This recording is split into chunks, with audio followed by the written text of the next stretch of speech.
Bom, esse negócio chama-se ciência política. Existe a ciência política, a ciência é o conhecimento objetivo das coisas e, vamos dizer, a prova da existência dela é a sua capacidade de prever. Isso é assim em todas as ciências. Você não é capaz de prever aonde vai estar o Sol amanhã às 3 horas e 15 minutos. Isso aí é ciência. Agora, se você tem toda a bela astronomia, mas as pessoas não sabem onde estão, né, os astros, a que hora, não sabe que estrela é aquela, bom, então não é ciência. É uma coisa muito simples. Agora, essa noção, no Brasil, ela não existe. Quer dizer, o panorama político foi infestado, foi invadido por um bando de vigaristas, charlatães, que só estão aí para dar impressão. No momento em que o debate público nacional é entre pessoas como Reinaldo Azevedo, Marco Antônio Villa, Caio Blinder, Sakamoto, Leandro Narlock, eu vou dizer, está tudo perdido, perdido, perdido, acabou. Agora, vamos analisar a coisa mais no conjunto.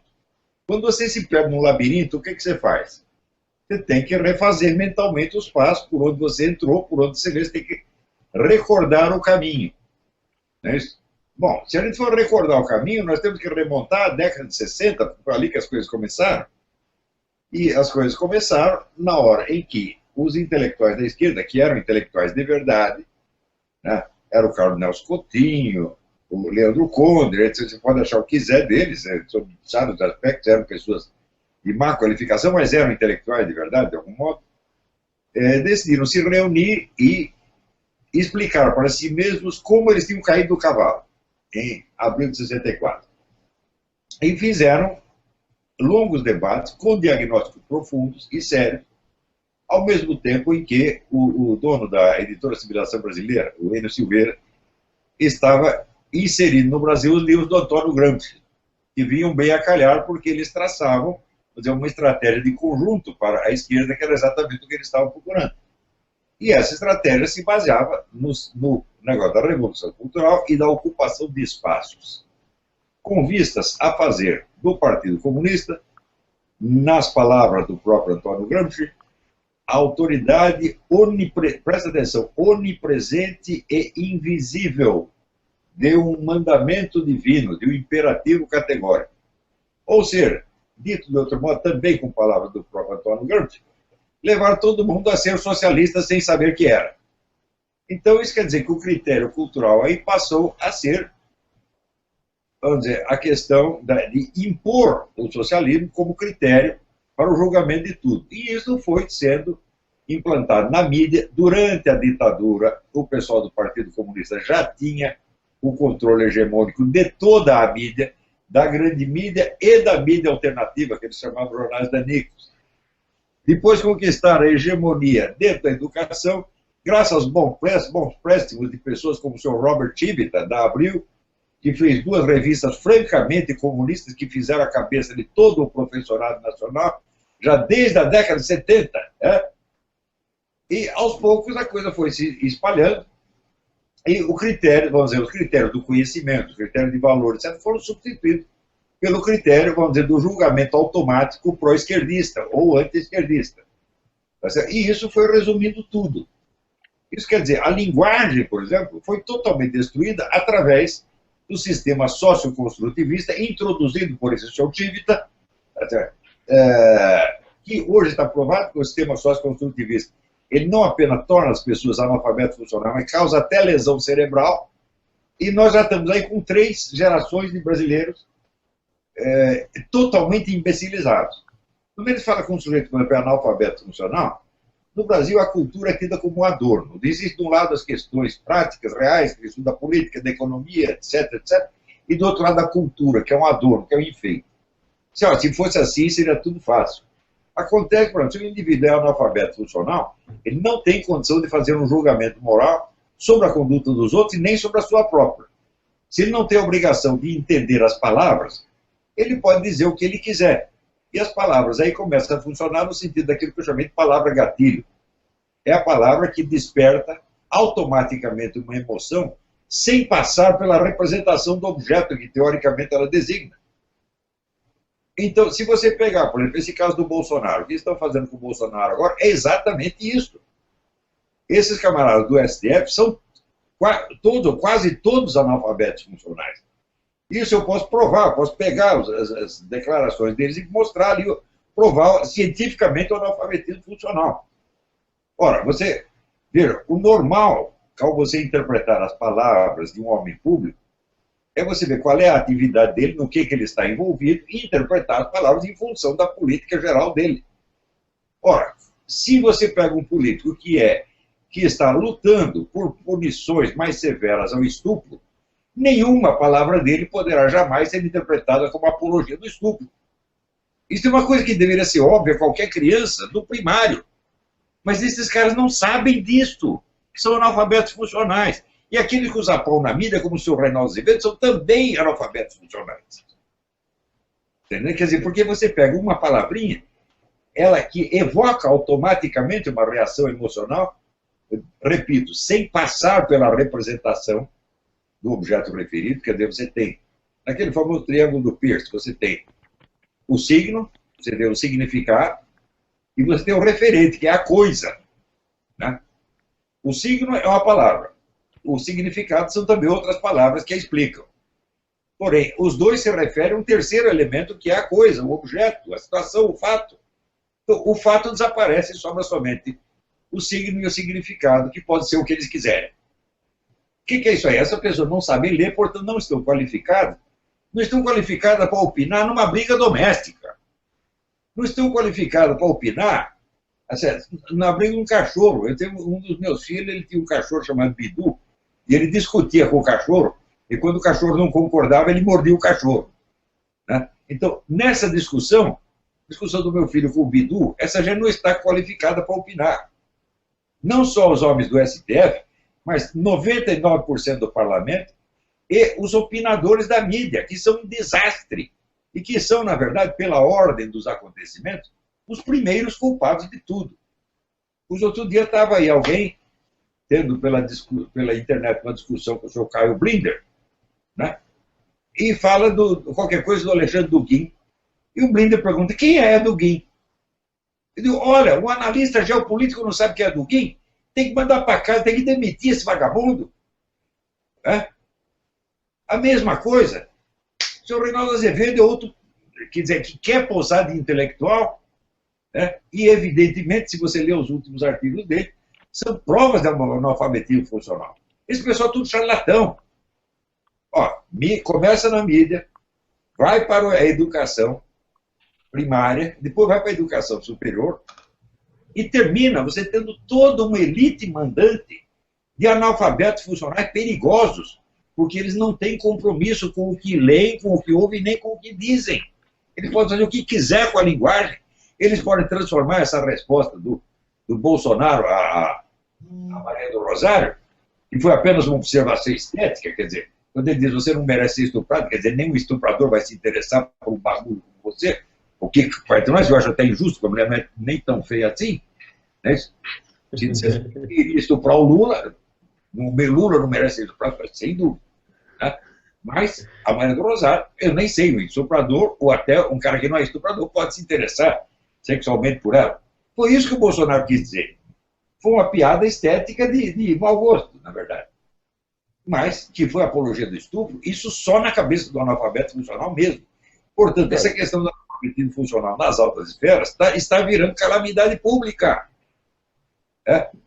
Agora, aqui eu recebi com grande prazer esse manifesto do Paulo Enéas, né, dizendo, manifesto a necessidade da organização nacional da direita brasileira. Eu concordo com cada palavra. Só tem um problema. Quem nós vamos convocar para discutir a grande estratégia da direita? Se nós não formos rigorosíssimos na seleção de quem entra e quem não entra, tá certo? Nós vamos cair de novo no mesmo blá blá blá, na mesma verborréia e no mesmo jogo de impressões. Né? Quando começou, por exemplo, o movimento do impeachment, eu desde o início avisei, falei, olha, se vocês lutam por impeachment, mas isso está fora de uma estratégia global, isso aí vai ser um tiro que sai pela culatra. Né? Vocês vão se livrar do símbolo do esquema, e o esquema sem símbolo, ele fica mais poderoso ainda, porque ele se torna invisível. Ele está disseminado, ele não tem mais aquele rosto odiado da Dilma para representá-lo. Então, agora quem é o poder? Antes eles achavam que o poder era Dilma, e agora o poder está disseminado. Então, o pessoal não me entendeu, não me ouviu. Teve gente até ficou bravo comigo. Daí entra mais tarde este charlatão vigarista desse Reinaldo Azevedo para dizer que eu fui contra o impeachment. Ora, contra o impeachment foi a turma dele, foi o Fernando Henrique e o Zé Serra, que tiveram reuniões contra o impeachment desde o início, e seu Reinaldo Azevedo lá puxando o saco deles. E depois quem está contra o impeachment sou eu. Como é possível haver isso, exceto num meio dominado por analfabetos funcionários, que não tem nenhuma obrigação para com a linguagem? Mas, professor, no caso do... Eugen Rosenstock-Huessy, A Origem da Linguagem, para você ver, veja, a linguagem na comunidade humana é tudo. A linguagem que permite, por exemplo, este dom maravilhoso que tem o ser humano de fazer uma promessa, de um compromisso futuro. Você conhece algum animal capaz de fazer um compromisso futuro? É um animal capaz de assinar uma promissória? No dia tal do ano que vem vou te pagar não sei quanto. Um cavalo pode fazer isso, um orangotango pode? Não, ninguém pode. Isso é um dom humano. Toda a sociedade humana se funda na promessa, no compromisso. E isto é a linguagem, meu Deus do céu. Se você perde a linguagem, você perdeu tudo. Agora, quando você vê a literatura brasileira, o que nós tínhamos nos anos 50 e 60, e você tenha vivos ao mesmo tempo, né? O Herberto Salles, o Otto Maria Carpo, o Josué Montello, deu uma pleia de escritores maravilhosos que cumpriam a sua função, que é de ensinar o povo a falar, meu Deus do céu. De repente sumiu tudo. Não tem mais nada. Então, se não tem alta cultura, não tem literatura, não tem mais domínio da linguagem, a linguagem vira esse tat-bitat, esse jogo de impressões pueris, até o senso de humor desaparece, é substituído pela chacota pueril, chacota subginasiana, que hoje é a regra, é isso que se chama de humor no Brasil hoje. Então, se nem uma piada as pessoas são capazes de entender, se cada palavra cria confusão, cria equívoco. Hoje mesmo eu escrevi um negócio, o Obama é um agente do esquema russo-islâmico. Daí um rapaz me escreve, mas não era russo-chinês? Eu disse, eu digo russo-islâmico, eu estou querendo dizer um esquema russo-chinês agindo em parceria com o islâmico. Isso deveria ser instintivo para pessoas que aprenderam a ler. Mas as pessoas não aprenderam a ler. Então, gente, a situação está calamitosa. Se falar estratégia da direita, está certíssimo. Só que, como é que se faz uma estratégia? Mais de 2 anos atrás, eu coloquei no Facebook um esquema assim, como se formam os movimentos políticos. E todos eles, sem exceção, na história do mundo, se formam da seguinte maneira. Primeiro, você tem um diálogo entre intelectuais.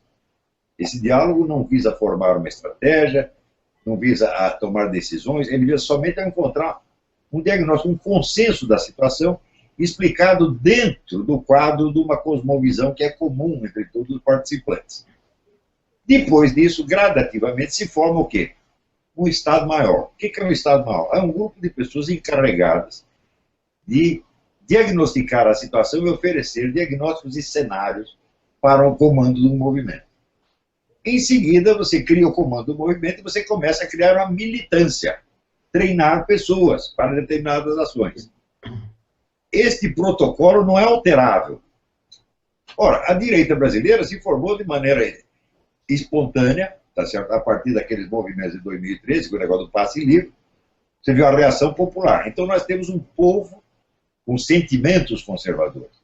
Não existe nenhum movimento conservador, não existe nenhum líder conservador, nem liberal, nem coisa nenhuma.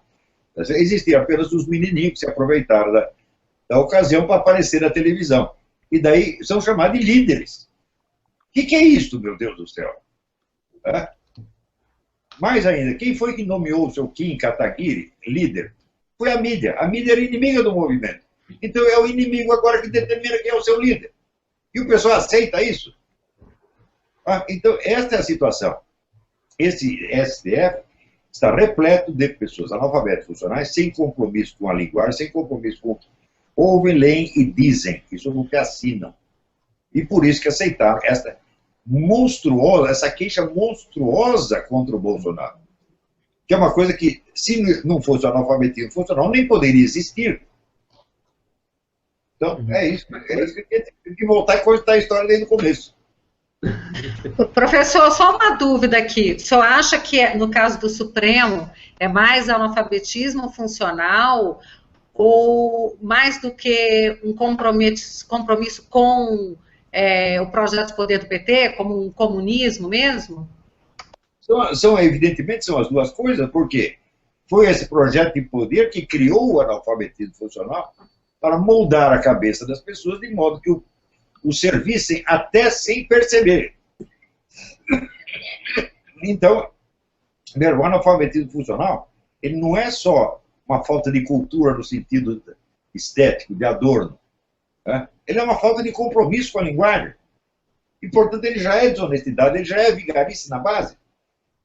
Então, isso só pode favorecer o quê? Os vigaristas. Então, afirmo, esses ministros todos, com a possível exceção do Gilmar Mendes, esses caras são todos analfabetos funcionais, eles não estão qualificados para ser professores de ginásio. Né? Nenhum deles. E nós aceitamos chamar até de excelência. Eu deveria chamar no máximo de excrescência, ou isso, vossa insolência. Né? Porque nós estamos respeitando, sabe que o pessoal antigamente fala, não, está dando bom dia a cachorro, chamando gato meu tio. Nós estamos chamando jumento de meu tio, meu pai e excelência. Isso tem que parar já, isso é uma calamidade, não pode continuar brincando com essas coisas. Quanto mais burro, mais malicioso. Quer dizer, a malícia é a caricatura satânica da inteligência. Então, quanto mais burros ficam, mais malícia se espalha. Se não fosse isso, bicho, um país onde tipos como Azevedo e Caio Blinder são aceitos como intelectuais, está perdido. Esse é o assunto do meu artigo do Diário do Comércio que saiu hoje. No intercâmbio intelectual é uma coisa, debate jornalístico político é outra completamente diferente. Né? A coisa está mais ou menos assim, como a Capela Sistina para um conjunto do BNH. Tá certo? A diferença é muita. E essa diferença no Brasil desapareceu. Então qualquer um que dá palpite e vira intelectual. Ora, o intercâmbio intelectual pressupõe, em primeiro lugar, ele se compõe da interpenetração das consciências. Ou seja, participação comum em experiências cognitivas que ambos os lados compreendem. Agora, digo, mas de que experiência cognitiva minha pode o Reinaldo Azevedo participar? Ah, meu Deus do céu, vocês estão brincando? Hã? De que experiência pode o Marco Antônio Villa participar? Esses caras são analfabetos funcionais, são pessoas ineptas, eles podem fazer sua coluninha, não são intelectuais de jeito nenhum. E acontece que no Brasil o debate jornalístico político substituiu o intercâmbio intelectual porque as pessoas não sabem mais o que é. É uma situação calamitosa, gente. Eu não estou brincando. É um país com o qual pode ter um intercâmbio intelectual. Sinceramente, não estou brincando, 2 ou 3. O resto, eu vou ter um diálogo com Caio Blinder, com o Sakamoto, com o Narlock. Vocês estão brincando? Com o João Willis. O João Willis? O que é isso, gente? Não, sim. Bem, que brincadeira é esta? Um Supremo que, dos 11 ministros, 9 foram indicados pelo governo PT e que claramente tem uma missão lá, né? E que não é a missão constitucional, né? Então, primeiro, Bia, pelas vias legais, existe como a gente lidar com esse problema? Quais são essas vias legais, né? E para o professor, né? Pelas vias não extra-legais, o que a gente pode fazer para lidar com supra-legais? Né? Jogar todos no lixo. Isso aí é medida número 1. Agora, quem nós vamos pôr no lugar? Nós não temos. Você tem que colher um aqui, outro ali. Né? Por exemplo, nós podemos tirar o doutor Sérgio Moro lá do Paraná e botar no STF. Vai ser um desperdício. Né?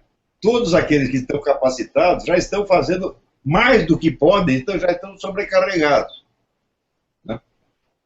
Então só sobra esse bando de incompetente. E você vê, a incompetência é um defeito moral quando o sujeito está colocado num posto onde a competência é requisito. Você acha que esses caras do Supremo são sensíveis ao texto constitucional? Não, são absolutamente insensíveis. Só são sensíveis, vamos dizer, a chavões imantados de carga emocional. Eu vejo, durante mais de 10 anos, eu fiquei alertando esse país sobre a questão do Foro de São Paulo.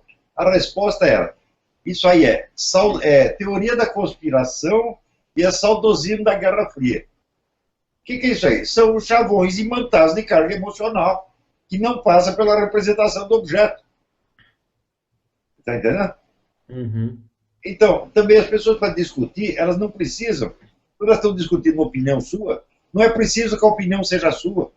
Elas inventam uma qualquer, atribuem a você e você passa a constituir aquela figura que eles inventaram. O Reinaldo Azevedo não me transformou num apologista do golpe militar? Não me transformou num inimigo do impeachment? Eu nunca disse essas coisas, evidentemente, disse o contrário, mas não interessa. Ele sente que é assim. Está entendendo? Então começa com essa viadagem verbal, essa bichice verbal, que se tomou conta do país. E esses caras do STF não são diferentes. Eu vi a entrevista do tal do Fachin, é uma coisa ridícula, de menino de ginásio, e mal intencionado, maligno. Então, o que temos que fazer? Encoberto naquela retórica que eles usam, né? O eminente ministro. Absolutamente kit. Professor, com relação à questão do impeachment, né, eu já falei sobre isso, gravei um vídeo na época que o Reinaldo fez aquela acusação, dizendo que o senhor tinha sido contra o impeachment, tinha boicotado o impeachment, ele acusou o senhor de ter boicotado o impeachment. Eu posso dizer o seguinte, quem me conhece sabe que eu sou uma das pessoas que mais lutou por esse impeachment, né? Então, eu acho que isso é muito importante. Tenho que dizer que o Reinaldo Azevedo foi extremamente leviano ao fazer aquela acusação de que o senhor boicotava o impeachment, ele foi muito leviano. Agora, de lá para cá, ele só se sujou, se emporcalhou mais ainda. Tudo que ele falou do senhor e agora do Jair Bolsonaro aplaudindo o Supremo, com o que o Supremo fez, que é uma vergonha. Então, o Reinaldo agora não dá nem mais para considerar, sabe? Assim, ele, para mim, agora ele é esquerdopata também, sabe? Já se revelou, a máscara já caiu. Antes eu achava que ele tinha sido leviano, agora eu vejo que leviano é pouco, né? Eu acho que agora ele se revelou.